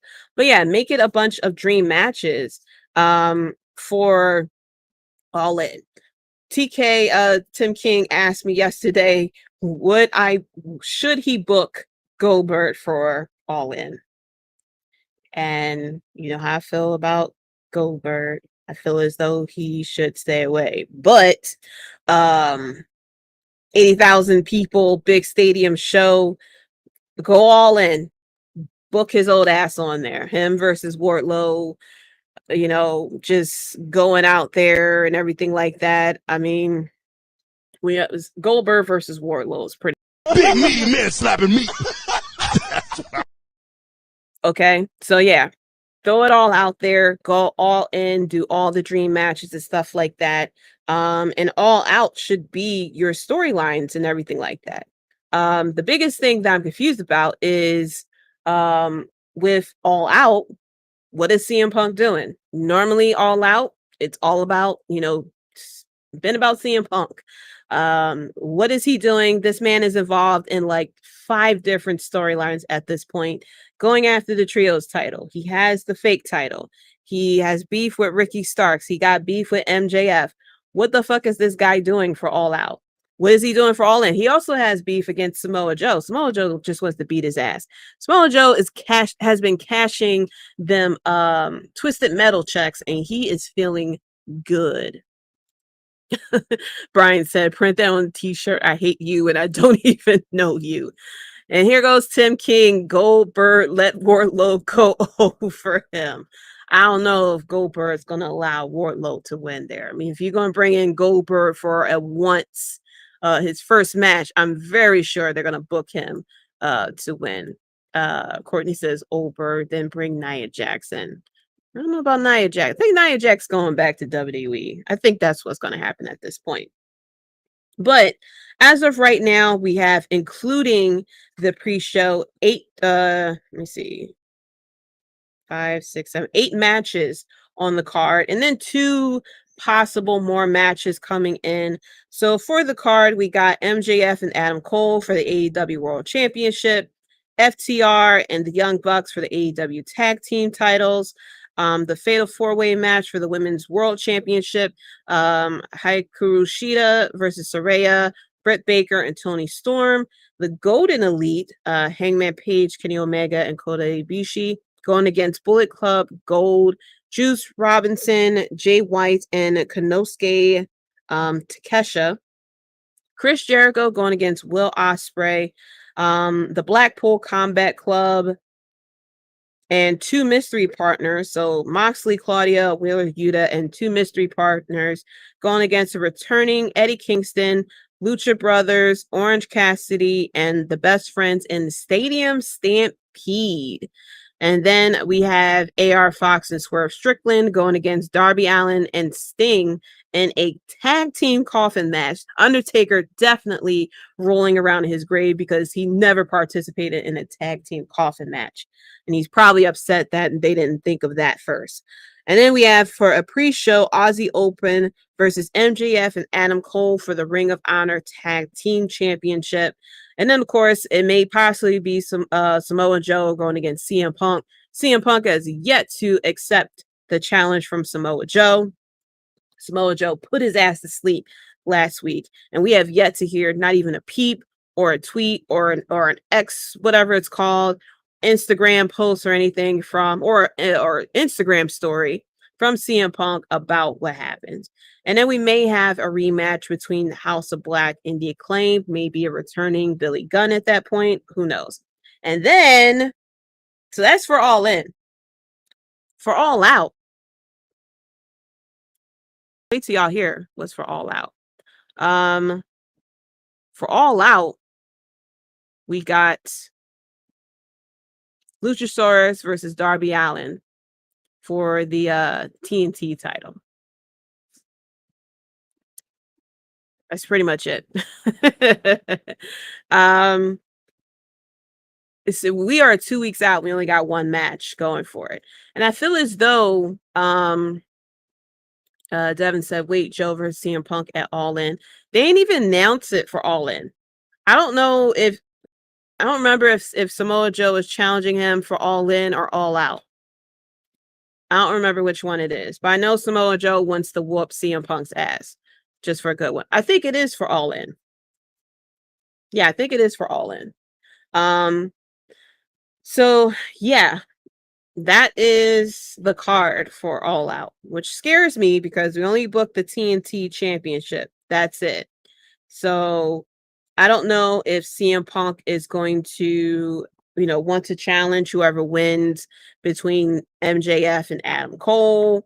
I don't know what we're doing, if we're going to get a like I'm very interested to see, because the thing is that after all these people wrestle in the UK on Sunday, we have Dynamite Wednesday.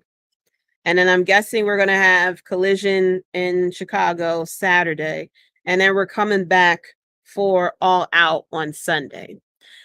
We have a Stadium Stampede match. So I'm going to assume everyone in the Stadium Stampede match might want to rest for All Out. Unless, they're crazy enough.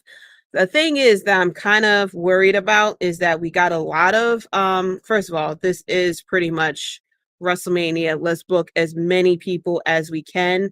A lot of damn fatal 4-ways, tag team trios, factions, and stuff like that going on here. And we got 2 singles matches here so far. If we get Punk versus Joe, it'll be 3.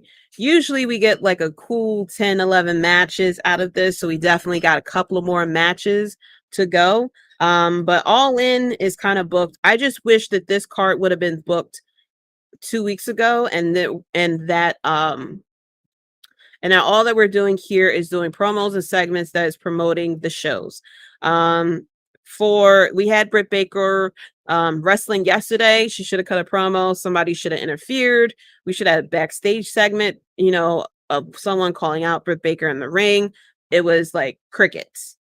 We did have the segment with Adam Cole and MJF. We had at the end of Dynamite, we had the Young Bucks coming in to we had FTR. We had a little bit of a standoff between FTR and the Young Bucks as well. Of course, we had the situation with Chris Jericho and Will Ospreay. I was very skeptical of Will Ospreay going against Chris Jericho, mainly because I was looking for Will Ospreay versus Kenny Omega. What's going on, Getcha? What's good? Thank you so much for tuning in. And then Devin said Tony is very lucky to get this $20 VPN pay-per-view out of me. Listen.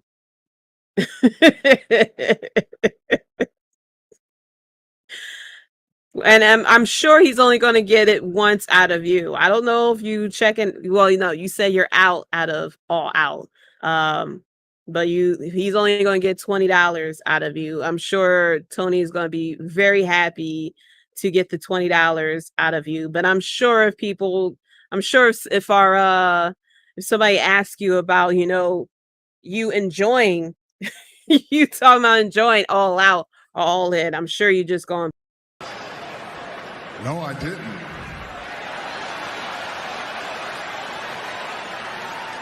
No, I didn't. Gitcha says, even though there was no build, AEW usually delivers on these pay-per-views. They do. Usually these pay-per-views do deliver, but my biggest gripe is that this is an opportunity for AEW to bring in, people, bring in new fans. So because from what I've heard, they've been promoting the hell out of AEW over in the UK. So if somebody says, "Oh, they're bringing AEW, what's this about?" and they tune into Dynamite and they're not like exactly promoting what's going on. Now this week, I'll give a slight pass. I forgot that this week was Fight for the Fallen, which was the tribute show going towards the wildfires in Hawaii. I applaud them for that. I'll get into the a little bit of the fight for Fallen there, but that the proceeds from the Texas Chainsaw Massacre match went towards the a charity that benefits the people affected by the Hawaii wildfires, which apparently was about $100,000 or something like that from that match. So I applaud Tony for that. I still have my opinions about it. But they do deliver. So of course, people like us that watches AEW, that knows about it and stuff like that, we're gonna tune in regardless. You know, we're gonna tune in regardless. We know what to expect from AEW. It's just that this is the opportunity for him to bring in new fans from overseas, definitely, because this is the first major wrestling promotion outside WWE to put on a major show over in the UK, and I feel like that's going to really that could potentially bring in a lot of fans.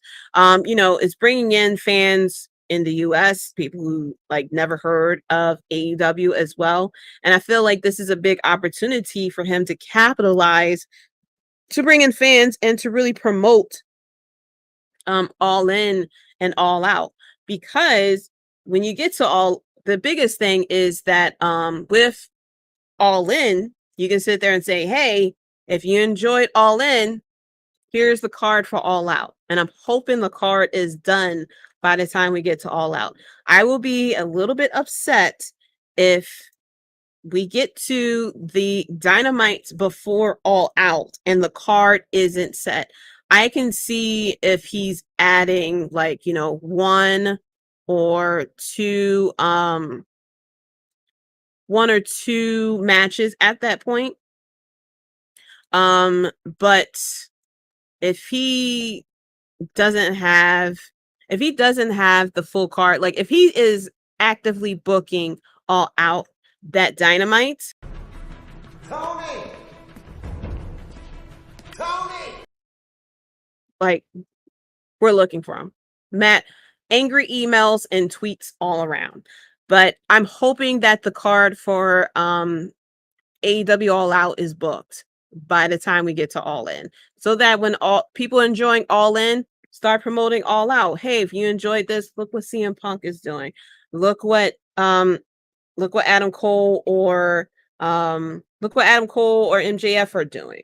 You know, look at, if you enjoyed Will Ospreay, hey, you know, you can check him out in New Japan, whatever. But if you enjoy Chris Jericho, look at what Chris Jericho's doing at All Out. Like, get the momentum going. I'm hoping that he doesn't wait till Dynamite or worse, Collision before All In to book the Collision before All Out to book All Out, because Payback is the same day as the Collision before All Out, and not a lot of us going to be tuning in for that one. Shout out to Graydon. Thank you so much for tuning in. Be sure to check out the director's cut. He will be going over Blue Beetle this upcoming Tuesday. So be sure to check that out. How is Stadium Stampede going to happen? Isn't it usually done in an empty arena? It is. Because I think the last two times it was done, it was like pre-taped or something like that. I think it was one where it occurred in front of the crowd, and I think was that Stadium Stampede? I think there was one that occurred in front of the crowd, and a lot of the stuff happened backstage. I'm going to assume that's what it is. I think, because at first I was like, well, maybe they'll do like parts of the Stadium Stampede like pre-taped or something like that, but more likely they're going to do it live. So I think it's going to be just like we've seen with the Anarchy in the arena, something like that, where it just, or even with the match between Chris Jericho and Roderick Strong, when it went all over the arena, and it even went outside. Brian Cook said, I hope this question doesn't ignite a tangent. With rumors of AEW expanding their pay-per-view roster, what wrestling pay-per-view names would you have, and what's your favorites? I'm hoping that they don't expand their pay-per-view roster. I did hear the rumors that they were going to expand it, and I'm hoping that they don't, because that's asking for $50 per month. Now, unless they are starting a subscription service or something like that, where we're paying monthly, $10 a month or something like that. $20 will be pushing it. But I'm hoping that they don't expand it and they're expecting us to do $50 a month. Because I remember it when WWE did $50 a month. And that was a lot. Especially now, today, in this economy, you're asking for people to shell out $50 a month for your pay-per-views. And while we know that, their pay-per-views usually are good, if we get that one, you don't want to risk to have that one bad pay-per-view. Or if I'm paying every single month, I really expect every single match to just go hard. But as far as wrestling pay-per-view names, they can definitely play on the Elite name. Because we got what? All Out, Full Gear, Double or Nothing, Revolution. They can definitely kind of expand more on their show specials. So we can get a Winter is Coming for December. We can get Fight for the Fallen as well. What else? So that's 6. So we got what, 6 more? I mean, they can do a play. I know people are going to come at them if they do something like Elite Mania or something like that, or I don't know, a play on the word elite. I'm sure Tony, if he is going to try to like make copies of, because he's a big fan, wrestling fan, and I feel like he's going to try to start playing with names from WCW and ECW. I hope he leans more towards the ECW former pay-per-view names or something like that. I wouldn't mind him doing that. But WWE is starting to trademark some of those. But yeah, so they can do a Blood and Guts pay-per-view, kind of similar to Hell in the Cell pay-per-view. They can do what else? I'm trying to think of all the shows that they had. Ben Buster said Elite Championship Wrestling. There you go, ECW. But yeah, they can do a play on the ECW. But my favorite name that they had going, first of all, I like All Out. And I love the stage of Double or Nothing, the casino look and everything like that. I loved it. Yes, November to Remember.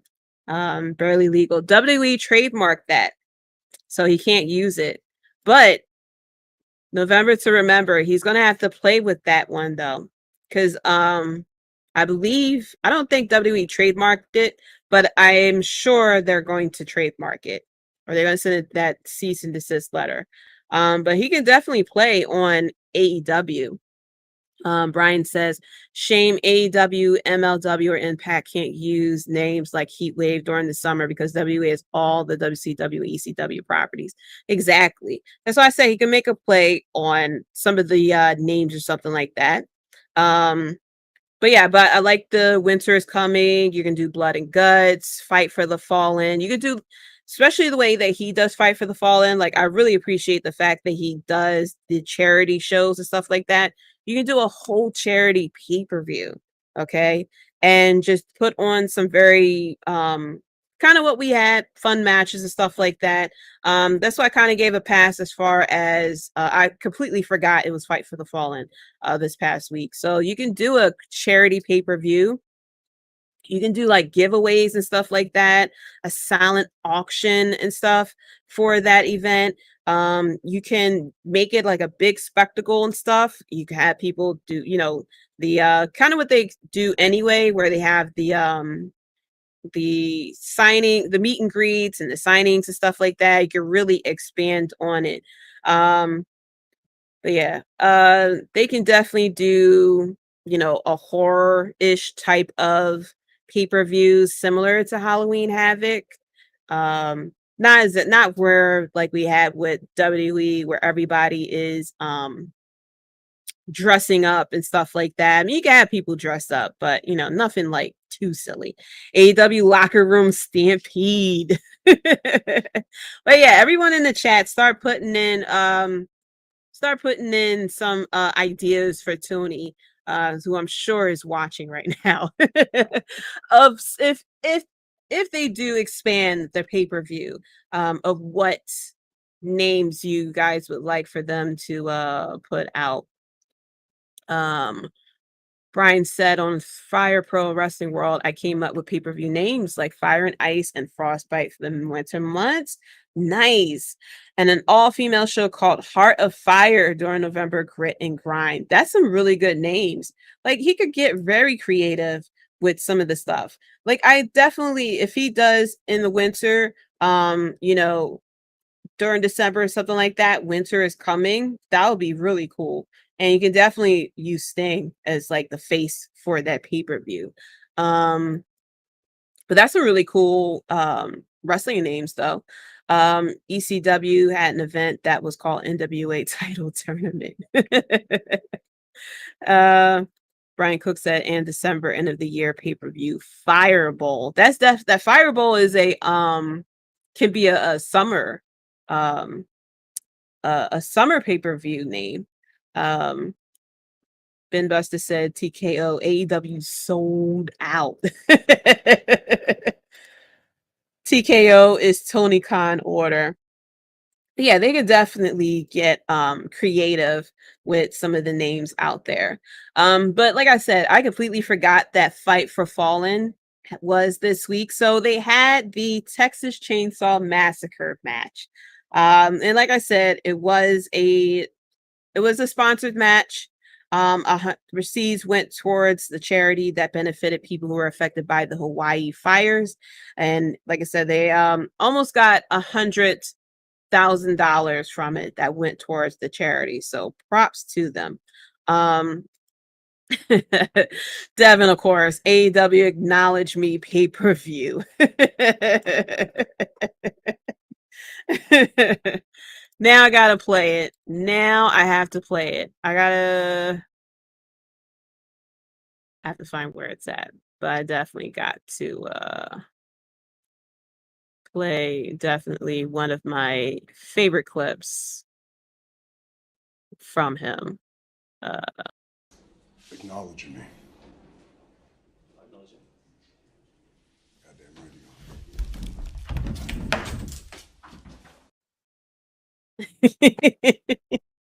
There you go, Tony.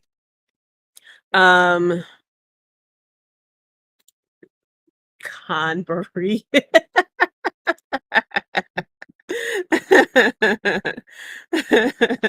Yeah, but Courtney said what the hell was that? It was wild. It was wild. What in the WWE was that match?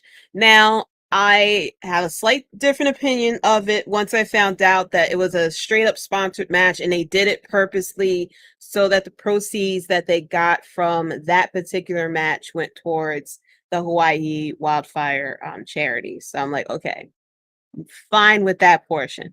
It's just it kind of came at a little bit of a bad time with them trying to do the two shows, but like I said, props for Tony Khan for doing something like this.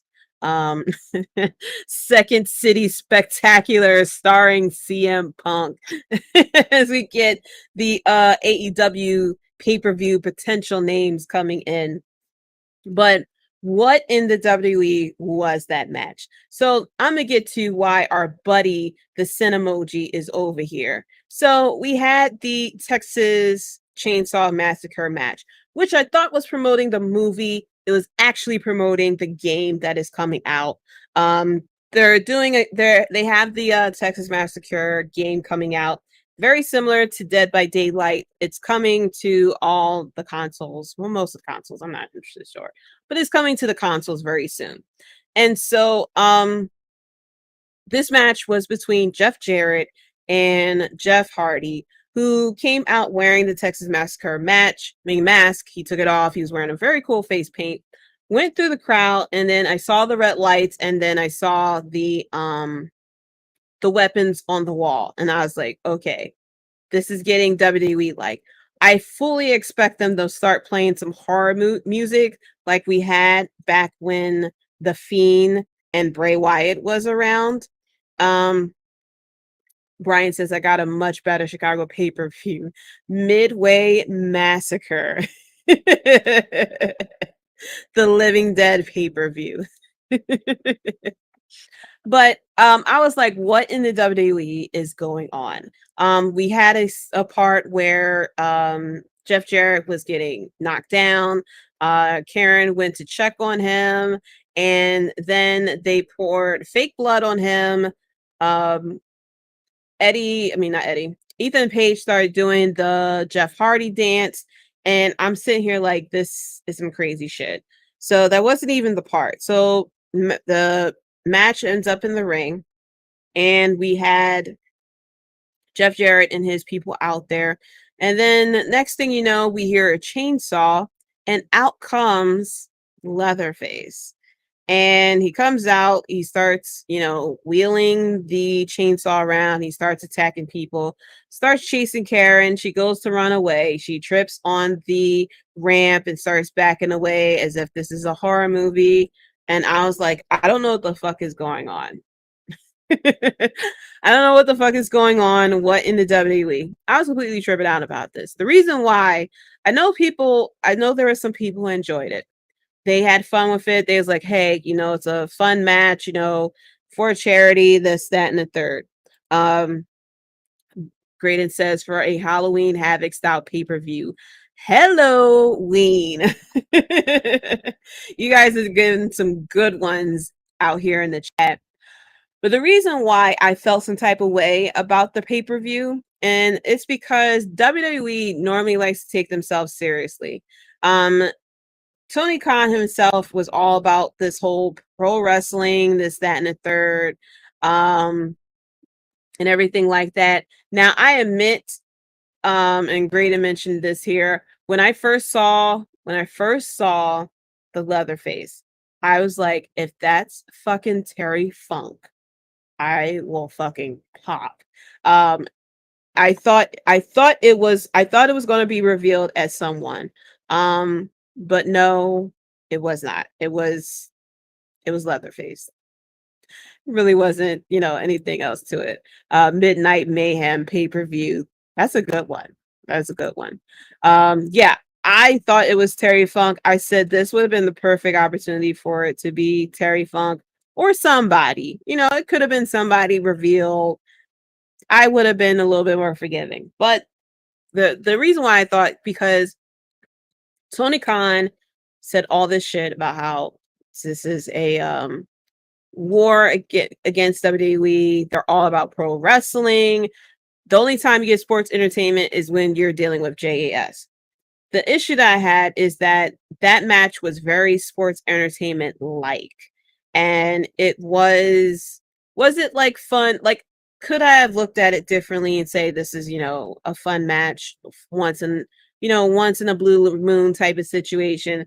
Yes, but AEW likes to take themselves very seriously. While yes, we do have some goofy stuff like the dance off that we had and something like that, I was like, that's at the wrestler level of them doing this stuff, of them wanting to have fun and a dance off, especially. And I definitely love to pop whenever Daniel Garcia does the hip dance, because the hips don't lie. But I was like, this is very it's very WWE like, and I thought you would try to want to separate yourself from WWE by he always says this is the best pro wrestling company in the world, and pro wrestling. D Stevens, thank you so much for tuning in. First of all, it was pro wrestling. There was wrestling in it. It was, but if I was to close my eyes and was to shield like the names and stuff like that, I would have thought it was a WWE match. Now, I'm not like people that sat there and made comparisons to the zombie match that we got between Damian Priest and The Miz. I'm not saying it's that bad. I was just saying, like, we had a wrestling match in between. I don't have an issue with it. I thought that this would be more like a hardcore match, not like silly type of match. So I'm not sitting here saying like it's not pro wrestling or anything like that. I thought it'd be a little bit more hardcore type of situation that it is, because AEW, they do the hardcore, they do the blood and stuff like that. I take it, Jeff Jarrett probably didn't want to bleed or anything like that. That's why they poured the fake blood. But I thought it would be a little bit more of a hardcore match than what we have gotten. Not expecting like blood and guts or anything, but I thought it would be a little bit more hardcore. And it was like very more silly than anything.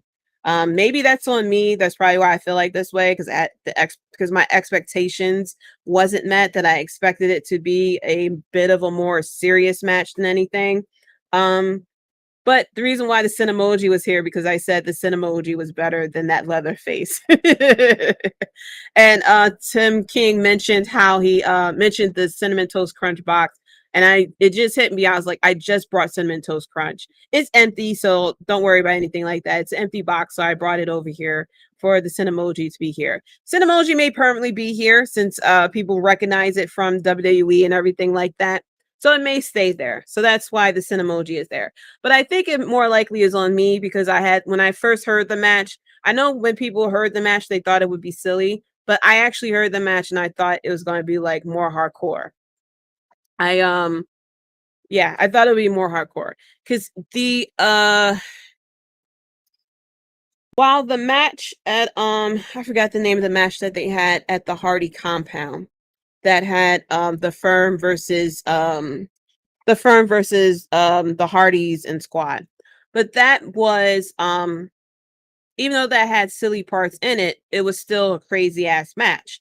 And I thought it would be a little bit more of those lines instead of it going like silly. Graydon says professional wrestling is Olympic wrestling. It's all sports entertaining. Tell that to Tony Khan. Yeah, Tony Khan just took the bag, got paid. Yeah. But after I found out, I thought Fight for the Fallen, it was like the whole thing. But once I found out it was the sponsored match, and it was the sponsored match that they used the proceeds for, I was like, okay, I'm fine with that. Are they getting rid of the FTW title for the new one Jarrett has? That part confused me too, that we had a title for this match. I was looking, I was a bit confused. Oh, Devin, that was you. Oh, so that's okay. Devin with the secret account. So we'll be on the lookout, seeing as though Devin has 2 accounts, has a secret account as D Stevens. I didn't know if it was you. I was just like, I'm not going to assume.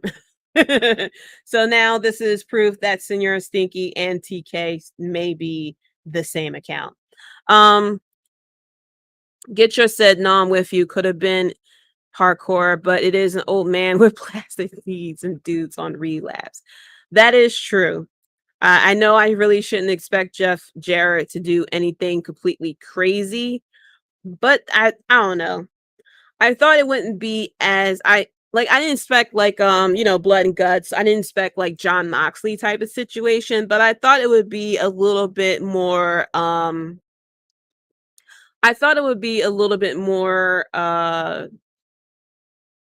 more serious than it was. Like, I really didn't expect Leatherface to come out. That part kind of gave me a bit more of the vibes of when Bianca Belair came out last because they wanted her to pose with the drink. Gave me vibes of that. That it could have been done better, Like I said, it may be on me because I had the thought when I heard Texas Massacre match, I thought it would be a little bit more hardcore, because that's what they kind of do with a lot of their things. But then again, they had during Shark Week, they had the match with the shark cage in it. That was a little bit crazy too, because they couldn't get out the cage. But yeah, so that was on me as far as with that. And then of course we had Tony Khan during the segment of with Better Than You, Baby. They double clothesline I forgot his name, but they double clotheslined someone. And then Tony Khan called them into his office and yelled at him. And I was like, bro, where is that energy for when the fuck CM Punk was sitting next to you telling the media off about your EVPs? But I digress. But then he yelled at them. They came out. MJF was like, yo, what he just said, he's going to regret what he said come 2024. And then Tony Khan comes out with the sunglasses and was like, what did you just say? I think he should have dropped the F-bomb. He can use the F word. He should have came out and said, the fuck you just said. But I did pop for that. I showed it to the Hubs. The Hubs wants him to be is hoping for him to be an on-screen character. I slightly disagree. Like I would love for him to be an on-screen character, but I feel as though he has too much on his plate as of right now. But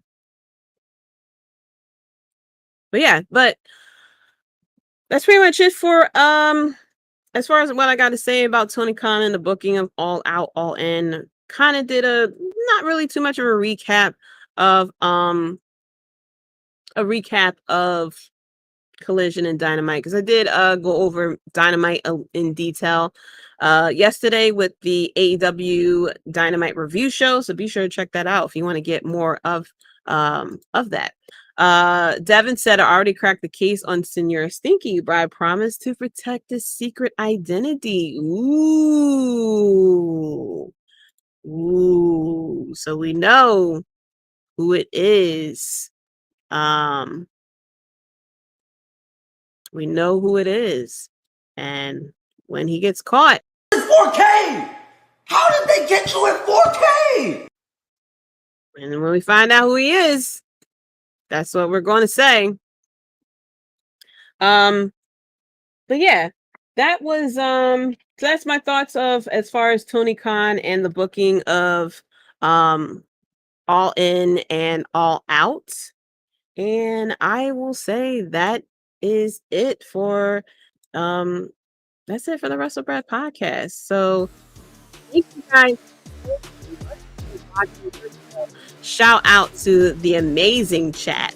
And if you haven't already, be sure to check out Bloodline Entertainment Network at the website, bloodlinenetwork.com, where you can find more amazing articles, amazing podcasters, where we talk about as far as AEW, WWE, New Japan, UFC, sports entertainment, fantasy baseball, fantasy football, gaming, movies, entertainment, wherever.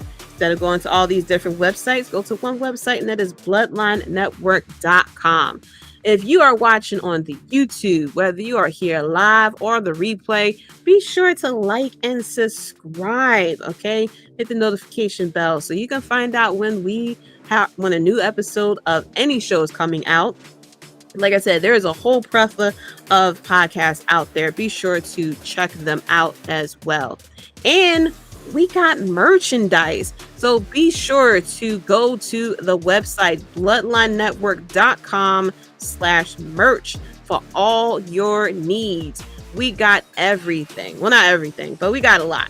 We got men's shirts. We got tank tops for those who want to show the guns in the sun. You don't got that much time.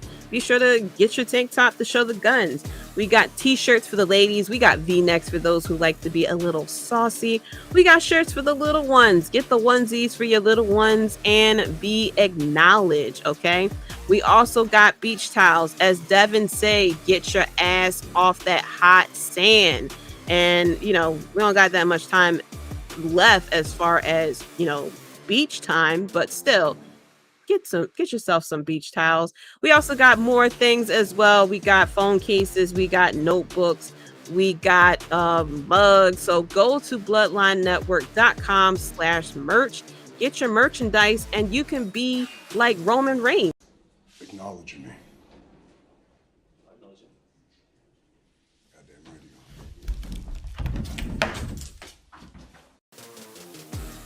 I mean, get your merchandise, and you can just stand there just like Roman Reigns and just say, acknowledge me. I mean, that clip is so good. I'm going to play that shit again. Now go to bloodlinenetwork.com/merch, get your merchandise, and then you can stand there and just say, Acknowledge me.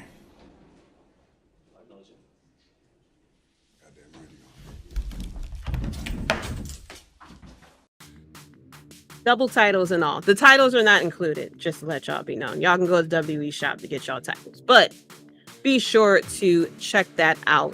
And if you enjoyed it, look at Devin saying that get your beach towels, and Courtney saying beach towels. Yes, get your beach towels. Get your ass off that hot ass sand. I went to the shore last week. That sand is pretty hot.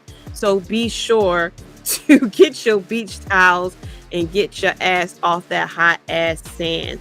And meanwhile, if you enjoyed the podcast here, you can follow me at JDC137. You can also follow the podcast at Wrestlebread as well. Be sure to click the links in the bios for everything. I also play video games. If you're a gaming fan, even if you're not a gaming fan, come hop on in. I normally go on tangents and talk about other stuff anyway. And hop on the Twitch, Bloodline Network Twitch channel. You can find me on Mondays at 11:15. So after you watch Raw, hop on over to the Twitch channel where I will be playing Last of Us. And then on Tuesdays is Star Wars Tuesdays, where at 10:30 p.m. EST, I will be playing Star Wars Jedi Survivor. So after you watch NXT, if you're an NXT fan, 30 minutes later, hop on over to that Twitch channel and check it out. Like I said, even if you're not a video game fan, you can come on in, chat it up and stuff like that. Last Tuesday, before I started playing, we were talking about Marvel movies versus DC and stuff like that. So yeah, be sure to come in and check it out as well. And if you enjoyed everything, be sure to check us out tomorrow, Gaming with the Bloodline, where we will be having the weakest link. So be sure to go in and check that out as well. I think that's everything. Yeah. And if you enjoyed gaming, we have Gaming with the Bloodline, Gaming with the Tribal Chief. He will be live on Twitch on Wednesdays and Fridays at 12:30. Yeah, 12:30 midnight, 12:30 a.m. EST, where he will be playing Destiny 2. So for all my first-person shooter fans, be sure to check him out there. And like I said, go to bloodlinenetwork.com. There is a whole list of amazing podcasts. We got shows every single day. So even if you're not feeling the vibes, which I highly doubt you don't, go and check out the other podcasters, see what speaks to you, and go and check it out. As Devin is saying, actually 10:30 p.m. Get it correct. So Gaming with the Tribal Chief, Wednesdays and Fridays at 10:30 p.m. Is that Central or 10:30 p.m. EST? I'll wait for him to say that. But he'll be playing Destiny 2. So if you like the first-person shooters, be sure to check him out Wednesdays and Fridays at 10:30 p.m. EST? Central? Because I know you're Central. Is that Central or is that EST?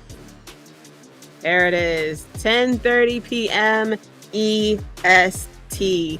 So yes, be sure to check it out. Go to the website, like I said. And shout out to the Hot Chat. Thank you guys so much for tuning in and, coming in here and giving some amazing suggestions to Tony Khan of what he should name his pay-per-views if he does decide to, for some reason, do more than 4 pay-per-views in a year. But thank you guys so much for tuning in. I will see you guys either Monday, Tuesday, or next week. Or if you guys are, matter of fact, no, I will see you guys on Saturday, because you guys got to come back to check out Gaming with the Bloodline Weakest Link. So be sure to check that out. And thank you guys so much for joining me. And until next time, guys, peace. You're listening to the Wrestlebread Podcast. With one